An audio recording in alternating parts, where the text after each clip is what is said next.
Bismillahirrahmanirrahim. Assalamu alaikum. Question number 6, exercise 1.4. Question number 6 भी similar 5 की तरह ही है. इसमें बोला कि let n of x be the statement जिसके अंदर आपके पास x जो has visit North Dakota.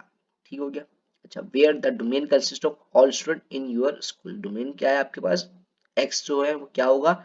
सारे के सारे स्टूडेंट्स हो सकते हैं जो कि आपके स्कूल के अंदर मौजूद हो. सही है. Express each of this quantification in English. अब इसको हमने इंग्लिश में करना. देखिए यहाँ पे आपने बात बताई थी ना मैंने कि ये क्या होता है? देयर एग्जिस्ट होता है. सही है. तो हम यहाँ पे क्या लिखेंगे? There exist are student in your school. क्योंकि पूरी डोमेन ये है ना आपके पास. एक्स की जगह पे क्या आ रहा है?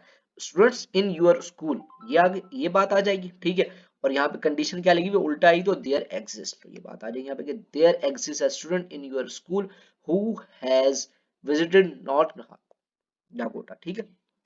अब ये देखें यहाँ पे आ गई फॉर ऑल की कंडीशन. फॉर ऑल के लिए हम क्या बोल देंगे कि भाई every student in your school. बिल्कुल आसान सा है. Every student in your school has visited North Dakota.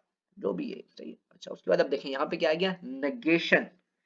Negation there exist an of x. अच्छा देखिए, पहले हम जब क्वेश्चन नंबर 5 में देखा था तो हमने देयर एग्जिस्ट लिखा हुआ था. ये बात समझ लीजिएगा ताकि आपको आसानी हो. सही. नेगेशन p ऑफ x लिखा था. लेकिन यहाँ पे आपके पास क्या है? नेगेशन इसके साथ है तो हम यहाँ क्या बोल देंगे? आपके पास नॉट देयर एग्जिस्ट. ये नॉट क्या है ना?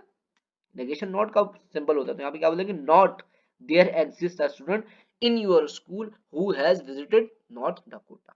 ठीक होगी बात. अब ये देखिए, ये आपको बात जो है क्लियर हो जाएगी पार्ट डी के अंदर. पार्ट डी में लिखा लिखा हुआ है देयर एग्जिस्ट. उसके बाद नेगेशन किसके साथ लगा हुआ है? स्टेटमेंट के साथ नेगेशन लगा हुआ है. तो हम क्या लिखेंगे? There exist a student in your school who has not लग जाएगा. यानी कि स्टेटमेंट के साथ नॉट लग जाएगा यहाँ पे. सही. बात समझ में आ गई होगी आपके लिए.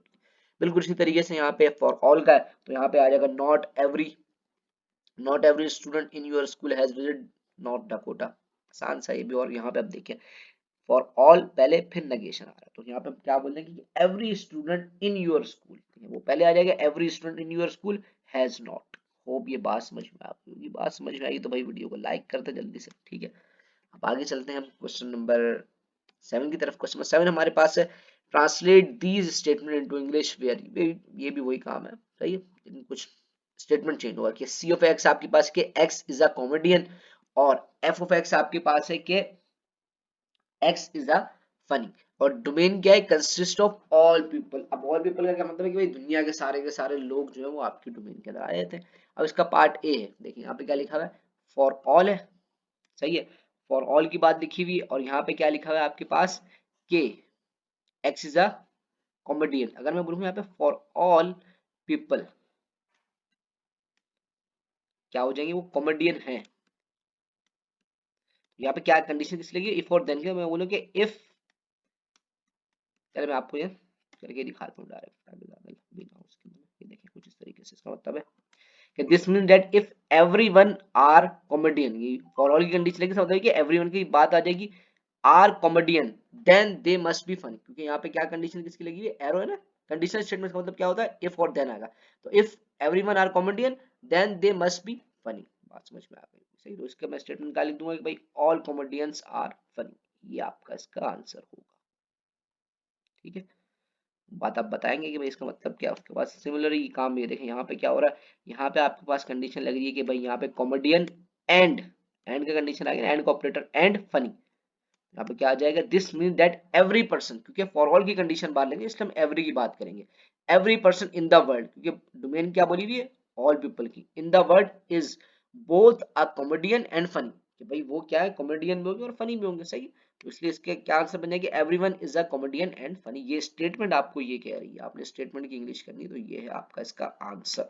उसके बाद आपके पास पार्ट सी में आया था देयर एग्जिस्ट की कंडीशन आ जाती है और सिमिलर यही काम. सही. तो इसके अंदर भी आपने क्या करना होगा भाई? देखिए this mean that there exist a person. यहाँ पे क्या था? Every.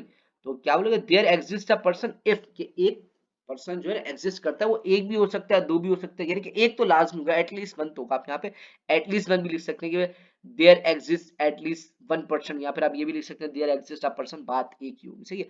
If he is a comedian then it must be funny. तो इसका कुछ यूं बन जाएगा, there exist a person if he is a comedian then he is funny. ये आपका आंसर हो गया भाई, सिमिलर।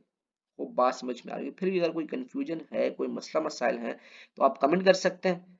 और बाकी ये कि व्हाट्सएप ग्रुप ज्वाइन करके यहाँ पर्सनल भी क्वेश्चन कर सकते हैं, ठीक है। अब देखें यहाँ पे भी वही पार्ट बी की तरह सिमिलर है, बस देयर एग्जिस्ट की कंडीशन लग जाएगी, तो हम this means that at least one, देखिए मैंने वही बात बोली, आप एटलीस्ट का वर्ड भी यूज इस्तेमाल कर सकते हैं और ये भी लिख सकते हैं दिस मीन्स देयर एग्जिस्ट। बात दोनों में एक ही होगी, दोनों में टीचर आपका जो आंसर होगा वो वैलिड मानेगा, ठीक है।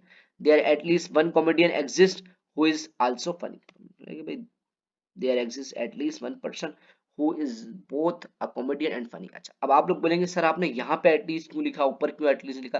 तो भाई वो मैंने इसलिए करा ताकि आप लोगों को दोनों तरीके समझ में आ जाए। अगर आप एग्जिस्ट भी लिख सकते हैं और वन भी लिख सकते हैं, ठीक है, बात समझ में आ गई होगी, आगे चलते हैं। अच्छा भाई, अब ये अब हमारे पास जो है क्वेश्चन नंबर 8 है, सही है। ये बिल्कुल सिमिलर उसी तरीके से हुआ, तो इसलिए मैंने इसके सॉल्यूशंस जो है ये आपके साथ शेयर कर दिए हो। आप लोगों को ये बात समझ में आ रही होगी, सही है। आसान से थे, तभी मैंने कहा यार वीडियो के अंदर काफी लंबी बात ना हो, सही है। अगर फिर भी कोई क्वेश्चन है, कोई इसमें से कोई कंफ्यूजन है, कोई आपको लग रहा है कि सर मुझे समझ में नहीं आया, तो आप कमेंट करें और व्हाट्सएप ग्रुप ज्वाइन करें, जो कि बिल्कुल फील फ्री है, बिल्कुल फ्री है, इसके कोई चार्जेस नहीं है। तो फिर हम वहाँ पर डिस्कस कर लेंगे, सही। तब तक के लिए अल्लाह हाफिज। नेक्स्ट वीडियो के अंदर इसके आगे क्वेश्चन सॉल्व करते हैं।